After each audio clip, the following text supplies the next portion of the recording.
मेरो राजकुमार लाइन छाने। मलाई एकदम म अलि टेन्सनमै थिएँ, म एकदम रिलिफ फिल भइरहेको छ मलाई, लाइक म यो गर्छु भनेर सोचिरहेको थिएँ। एकदम मौका पनि मिल्यो है, तर एकदम एकदम साउन्ड एकदम के एकदम रिल्याक्स फिल हुँदो रहेछ, गरिराख्नुपर्ने कुराहरू।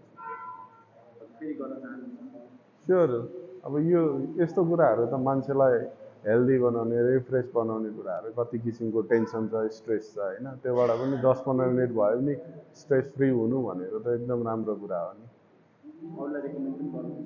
स्योर, म खुसी भइसकेपछि मेरो वरपरका अरू मान्छेहरू पनि खुसी हुन् भन्ने त म अफकोर्स चाहिहाल्छु नि। म सबलाई रिकमेन्ड गर्छु, राम्रो लाग्यो मलाई एकदम। थ्याङ्क